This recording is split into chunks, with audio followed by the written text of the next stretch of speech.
Alright, what's going on YouTube? Yeah, a lot of surprises here from this show, and for those who don't know obviously what we're talking about the Netflix Season 1 of Cowboy Bebop. Now, if you guys seen my last video, I did have some reservations about the show, but I also said at the end that I am going to watch the show and sort of judge it on its own merits to give it a fair chance, right? And that's what we did. That's what I did. I watched the show. I didn't record it or put it up on YouTube, just for the reason of I didn't have enough time to sit there and watch the episodes, edit, and then put them up on YouTube. I'm just one man. I had other videos and projects I was working on, so I figured for Cowboy Bebop, I would at least talk about it and my kind of overall thoughts about the season and some of the news that came out as I was finishing up the series, which in hindsight makes sense, but it is still unfortunate nonetheless. But for those who don't want to sit through whatever length of the video, it was okay. If I had to grade it, it would probably be like a C plus B minus. There was a lot of good things, a lot of good surprising things in the show that I really did enjoy, along with of course some negative things that I felt really drug the show down. But we're going to start from the top, and we're going to kind of talk about some of the good things I like, some of the bad things, some of the things that could have been improved, and then the unfortunate news of the cancellation. So, to start off with what I liked at the very beginning, Jet. Best thing in the show, right? I'm not even going to sit here and lie to you guys. I think the voice actor for Jet and the actor for Jet nailed it, 100%, right? Not only did he feel the part, like his interaction with the other characters was really good. His dialogue was really solid. It seems like Jet was one of the few characters that they took from the anime and made a close one-to-one adaptation, but still adding its own flair. And what I mean by that is, in the animated series, right, we never saw, Jet have a kid, right? But we saw his relationship with his kid from his past marriage and, a little bit more interaction with that. And I think that brought Jet a little bit more humanity within the series, right? We certainly learn a little bit more about Jet and his character overall and why he is the way he is. I mean, obviously he has a daughter, right? He wants to protect his daughter, do well for his daughter since he failed his marriage, right? But we still get his arc about the betrayal from the police force. We still get that whole segment, which I think that episode is actually really done well. I think it was one of the few episodes that, yes, it was one-to-one to the anime, but it was still really solid on its own accord. I think it was one of those things that really stuck out very well. We had Jet dressed up in like the old like noir, detective with hat look. The music was very solid. I think overall everything they did with Jet in this live action was chef's kiss. Really good, right? Very solid. Would not change a thing about Jet. I think he played the part very well. The voice acting for sure. He had that roughness of Jet, right?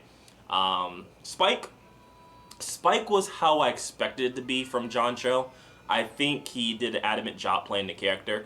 I think there was some dialogue issues with some of the scenes, but overall I think it was very solid in terms of like the acting. The action from Spike was lackluster. A lot of it was based on slow-mo, except for like maybe the final 2 episodes. I thought the action scenes were good, but however, that was plagued by too much slow-mo, and I get it, right? Slow motion is supposed to show like cool action scenes where things are happening. It's like a cool moment, but I think to its detriment, there was too much of it, and we just really wanted to see like the action just kind of play out, right? Not necessarily be like plagued down by slowdown time and stuff. So I thought that was something that kind of drug down Spike. And I did like some of the details from Spike in the time of the Syndicate. I think that's something that should have been explored more. And honestly, if there was going to be like a prequel series, or maybe there was like a live action series, I would much rather prefer that they did something along those lines, like, Spike and Vicious time in the Syndicate and what they was doing and stuff like that, and maybe like bring an introduction to Jet working the police force or something. I think a prequel series would have gave them more liberty to do more things with the characters than try and do like an anime adaptation and then take away a lot of what made the anime great, right? But we'll get into that as well. But I think overall Spike was okay. I'd still say Jet ranks higher. Like, here's Jet and then here's like Spike. I will say the interaction between those two was really well done as well. I think the interaction in their friendship and their relationship, how they talk to each other, I think that was really well done. I think that was something that the live action actually did a little bit better than the anime. It was kind of like flourish their relationship and how they talk to each other and how they get along as partners aboard the Bebop and stuff like that. I think that was well done in the live action. I think they did that a little bit better than the anime, honestly. Faye. Welcome to the ads, motherfuckers! I knew Faye was gonna be a problem, and not just because of the costume, whatever, we can get past the costume. I think Faye had some of the worst dialogue in the show, right? And what I mean by that is every time Faye talked, I just wanted it to be over. A lot of her dialogue was rude, it was crass, it was always just like F-bombs just dropped, or like, you know, just, it just seemed like it was a bit too much, right? It feels like they tried to make Faye into this like super badass, you know, always loud and crass female badass chick, which, I mean, in her own right, she was already that, but you didn't need to hear it from time and time again, right? They tried to make her, like, they tried to overcompensate with her dialogue, and it was just really hard to listen to and hear, right? Very few times I like Faye on the screen, and that was when we was exploring her whole separate episode, you know, with her being out of cryo freeze and stuff like that. We actually saw like real emotion come out of Faye and like some actual good dialogue and stuff and interactions. But, you know, every time there was something good that Faye would say or do, there's always 2 or 3 other scenes that would hold it back, right? There was always something else that would be to its detriment. And I don't understand the writing for Faye, right? It was very lackluster. I feel like she was the second character that departed most from like the anime adaptation. And I get it, right? They was trying to do their own thing, and to the show's credit, it did do some things differently that I did enjoy. But in terms of like bringing Faye over to the Netflix live action, her overall character, I think the actress herself did great. It was just the dialogue and the script that really plagued her down and plagued down the character, if that makes sense, right? Like, she acted the part great. Like, that was the direction they wanted to take Faye, and she did that direction. But the dialogue and script writing just was not that good for her, right? Like, every time she would talk, she's always saying F-bombs, just cussing out people, just, you know, weird dialogue, right? And I get maybe this is supposed to change in the future, because we did see some inklings of, like, you know, the Faye that we know towards the end of the series, right? And maybe that was something that was supposed to be planned, was throughout the first season she was going to be nothing but this crass chick that always had like a foul mouth, right? But then maybe she softens up and we get a little bit more out of her in the other seasons, but, you know, we won't know. But overall, I didn't like Faye the majority of the time. I will say she did get sort of better towards sessions 9 and 10, but she did get better towards the end. I started to like tolerate her character a lot more. But overall, I didn't like Faye for the most part. And then there's fucking Vicious. I hated Vicious the entire time. Vicious maybe had one good scene, and that was when he was taking down the elders, right? Probably his best scene. Everything else, it's like he was just this late 1980s, early 1990s Saturday morning cartoon villain. That's how his character was in this Netflix adaptation. And I hated it, right? I hated seeing Vicious on screen. I understand the direction they took the character. It's a lot different than they did the anime. And I understand it to a certain degree, but again, just like with Faye, a lot of like the direction and the dialogue of the character just did not work out that well in the series, right? He was portrayed as like this Saturday morning cartoon villain, and it just wasn't good in contrast to Spike. It felt like he wasn't a worthy adversary to Spike, right? Like they did not complement each other as like protagonist antagonists. They just did not like Spike deserves someone a lot better than Vicious, what we got in the show, right? And again, there was like maybe 1 or 2 good moments to where we could see inklings of like, oh, this could be a good character, right? Because we did get a little bit more emotion out of Vicious in the show. And I guess that's maybe what they was trying to bring, was bring a little bit more character and emotion instead of like just like cold, calculated killer, right? Instead of like this like overlooming threat that we barely take notice in the anime, but like when he does appear on screen, it's with purpose. We got a lot more Vicious, so we had to learn a lot more about Vicious, and I think, again, that was to like the detriment of the character in the show. But again, Faye and Vicious, I felt like Faye was about here, and then Vicious was like right below her, right? Like, I hated Vicious overall. And then, you know, we all saw the spoiler for Ed. I think for what we've seen of Ed, it was okay. But, I mean, it's a little weird that they brought Ed along at the very end of everything, so I can't really say anything about that. But overall, just, you know, now we're done with the characters. Overall, what did I think about, like, the show and the episodes and things like that? I like the majority of the episodes. I think the majority of episodes, the ones that did follow the anime, I think they did expand on it a little bit more. My favorite episodes would have to be Jet's solo episode. That was really good. I did like the ninth session, the one where they give a little bit more background about the Syndicate. I thought that was pretty good. And I did like it was a solo episode too with Jet, but I liked that episode a lot because it gave us interaction between like Spike and Faye, and it really showed their friendship growing as well too. And that's something we really didn't see in the anime too often. It was always behind the scenes type stuff, but that episode really did show them have like a mutual respect for each other as bounty hunters and as friends. And I think the anime did those portions really well. Like the dialogue between each of the three characters was really well done, and I think their friendship within the episodes was good, and the dialogue between them was really solid throughout the sessions. The intro to the session was okay. Again, it was plagued down by like the slow-mo action, but it was a pretty good introduction to Spike and Jet. It kind of took inspiration from the movie, the Cowboy Bebop movie, like with like Spike coming out of the bathroom and stuff like that and all that. But it was good. Like I said, overall the sessions were okay. I did enjoy the brain scratch episode. I don't remember which session it is, but it was basically like a play on the brain scratch from the anime. I think that episode gave us more of a look into Spike's mind and his feelings for Julia, and how pretty much he's not giving up on her no matter what.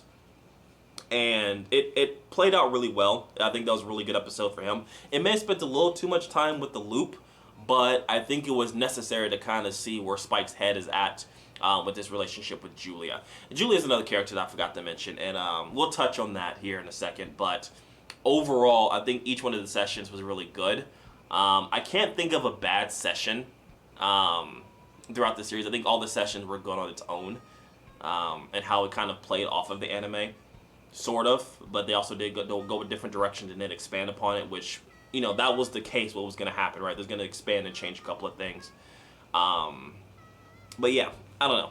It was overall solid. I did like the session. They were good.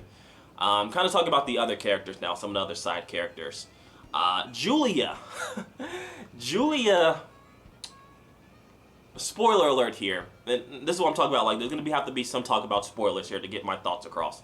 So spoiler alert here. I'll try and put a timestamp to when I'm done talking about this, but man, they really did like a 180 on Julia towards the end, right? So Julia was married to Vicious in the anime, or in the Netflix adaptation, right? She was actually married to Vicious because she thought Spike was dead, right? And throughout the series, we see that, obviously Vicious is abusing her and stuff like that. She's kind of sitting there taking it and biding her time. Well, little did we know she was actually just scheming some things too, right, throughout the series. And towards the end, she takes it upon herself that where she's going to try and take over the Syndicate, right? She's tired of being some pushover damsel in distress thing, and she pretty much pushes Vicious out of the way, pushes Spike out of the way, and she wants to be the leader of the Syndicate because she feels like everyone else around is just too weak, and now she has the throne, right? So it's definitely a 180 on Julia's part, and I have my theories about that. I don't think it was going to go the way that the Netflix show represented. But yeah, Julia, complete 180, right? She was a lot more conniving in certain instances, right? They gave us a little bit more a little bit more of her backstory, how she met Vicious and stuff like that. I thought overall she was pretty solid. The twist at the end was definitely surprising for sure. I didn't see it coming. And I think if they would have kept going with that sort of direction, I think the Netflix adaptation would have done something different from the anime, which would have been interesting to explore and see. But, obviously we're not getting that anymore. I'll talk about that in the end. But then going on from Julia, we have Anna and Grin. Anna was pretty solid. Anna's another character that I like. She was a lot more involved in the Netflix adaptation than she was in the anime. I mean, we didn't really get to see much of Anna instead of towards I think it was session 5 or 6 in the anime, and then towards the end as well. But we got to see her a lot more, her connection with Spike and Julia, even with Vicious from time to time. She was really fleshed out in the series, and I actually like her better in the Netflix adaptation more so than the anime, just because we got a little bit more of her character. She's a lot more involved, and I really like the actress too. She's one of my favorite actresses. She kills it whenever she's on screen. So I thought she was really solid.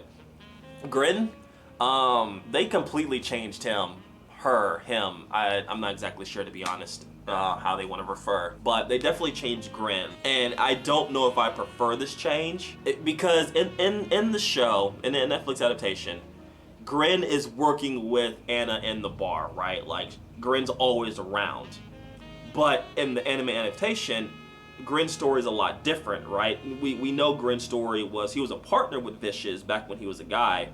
He was a partner with Vicious, and the reason that, you know, Grin had to do the whole sex change stuff is, you know, experimentations and shit like that. It's a whole thing. I talked about it in my last video. They really revamped Grin's character, right? Now, Grin in the Netflix adaptation is just more along the lines of like a talent hunter, you know, always helping like the talent that goes into Anna's bar and stuff like that. Really doesn't have much involvement with like the Syndicate or Vicious or anything like that. It seems like they just like rewrote that character entirely. And I don't hate it, right? I don't hate it. It just seems weird that seeing this character do that. Definitely weird, right? And then other side characters like the twins, Shin and Shun, they really didn't do much other than be like Vicious's lapdogs, both of them. I think they both ended up dying towards the end. The 10th session, the final session was something else. But overall, I think some of the changes that they did do worked out well for some of the side characters. Like I said, for like Anna and Julia, I think, you know, the way that they was kind of rewritten helped their characters overall. They didn't really detriment them like they did with like Faye and Vicious, but other characters, it just seemed like it was a weird change if you're not going to really do anything with it. Like they didn't really experiment with Grin. They didn't like do anything with Grin or the twins. Even Mal, which they changed to a female, they kind of did something with Mal, but overall, you know, she really didn't do much either, other than just kind of like be part of like Vicious's plan to take over the Syndicate and kill the Elders and stuff. So I don't know. Overall, like I said at the beginning, overall the show was solid, but right, it was solid for what it was, but I think by them going different directions from the anime and a lot of aspects from the anime too, I think that's kind of what killed the momentum, right? Because the anime had a lot of stuff behind the scenes, and like even though things wasn't always presented up front, you can kind of tell within the atmosphere and within the universe that there was stuff going on, and you didn't really need to have a spoon fed to you, right? Kind of like how the police and like the anime series are a lot more corrupt, and like bounty hunters are a lot more, like they're a lot more honorable than the cops and stuff like that, right? And how they're trying to survive in the world and stuff like that. And even though people are like flourishing and thriving, there's still people suffering and stuff like that. There's a lot to take in. I think there was a series of tweets that really put it in perspective. See if I can find it. I'll put it in the video, or I'll like link it in the description down below. But I don't know. It's hard to say, because part of me is curious to see what they would have done with the second season. But towards the end of me watching session 8, it was actually announced that the Netflix series has been canceled, which I get it, right? With Netflix. Netflix likes to have shows always continually being watched, right? Always running, always have high viewership. And with the Cowboy Bebop Netflix series, what happened was it started off really high. People was watching it, but then it just dropped dramatically, right? Like significantly dropped, right? It just numbers was plummeting, and people weren't watching it as much anymore, right? There wasn't a lot of new viewers coming to watch it. And I think a part of that is to some of the reviews that came out, some of the critics that came out and talked about it and stuff like that, and people watching it just not enjoying it as much as they did the anime, right? Because people have fond memories of the anime, right? And I knew it wasn't going to live up to the anime standards. It just wasn't. There was too much writing on it. But I think on its own merits too, there was some things to where it just didn't live up to its own merits as well. Not to say that it wasn't bad, right? Like I said, there was some things that they did that I would have liked to seen explored more, right? Some things that would have been expanded on, and then some things I would like to see what they do in the future. Obviously, we won't get that, and that's kind of disappointing. But I don't know. I feel like the show was better than I thought it was going to be, and I'm going to be the first to admit that. Like I said in my previous video, if the show turns out good or I do enjoy it, I will let you guys know. And I did enjoy it for what it was, trying to siphon it away from the anime as much as possible. I did enjoy the majority of it for what it was. It was just a lot of key things like Faye and Vicious and some of the other side characters that got rewritten, or some of the pacing of the combat scenes and stuff like that that really just kind of drew me away from it, right? So, I don't know. Overall, I thought it was solid. I thought it was good, but it just wasn't great. And I think that's what Netflix was aiming for something great. And they just didn't get that, right? So, but talking about the final session, because I have to talk about the final session, not to really spoil it, but it is, you know, reminiscent to the church scene and episode 5 of the anime, right? It's along that you know, flow of things.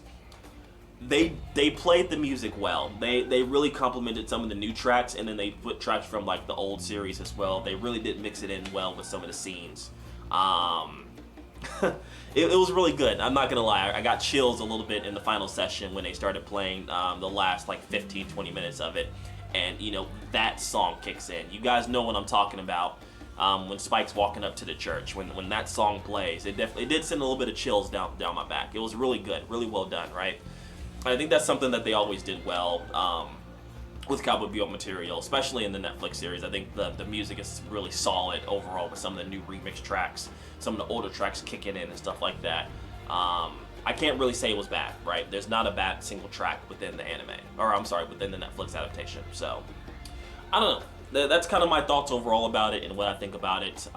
Like I said, solid C+, B-, if I had to give it a grade, right? I think it was really well done. I think it was good, and I think if you can tear away from the anime just enough and watch it on its own merit, I think you will enjoy it to some degree, excuse me. But I could definitely see where people are upset about it, and if you do try to compare it to the anime, you are going to be disappointed.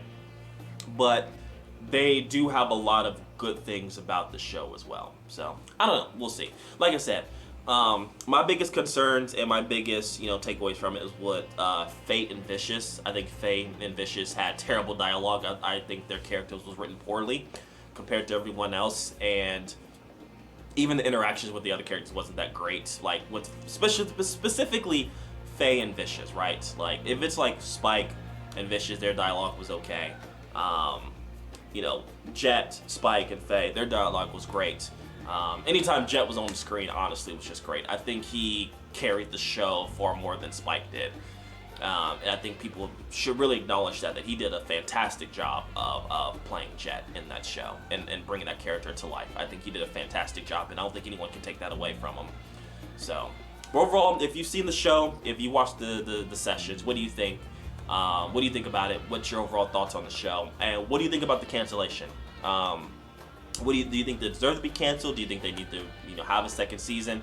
Do you think it could possibly be picked up by someone else? That's kind of a theory that I have, is that, you know, maybe Amazon or Paramount or someone else will pick up the rights to finish out season 2. Who knows? Who knows, right? They definitely did set up for a season 2, and unfortunately Netflix just canned it before we can really see where the rest of this takes place and how this all comes to fruition, right? And how this all concludes. So they might have done something different, and we might have got like closure that we didn't get in the anime. But well, who knows, right? Who knows what may happen. But let me know what you guys think. I do appreciate you sticking around if you watched the entire video. If you did, hit the subscribe button, bell notification icon, thumbs up the video if you enjoyed it, all that fun stuff, all that YouTube stuff. And let me know what you guys think. I do like interacting with you guys in the comments. That's kind of the fun of making videos like this, is because it's very interactive, it's very engaging. It lets me, you know, communicate with you guys on a different level than some of the gameplay videos and stuff like that. So let me know what you guys think of the show. If you watched it, do you plan on watching it? If you haven't seen the anime, definitely let me know why you haven't seen the anime and your overall thoughts on that. And I will catch you guys next time. Take care.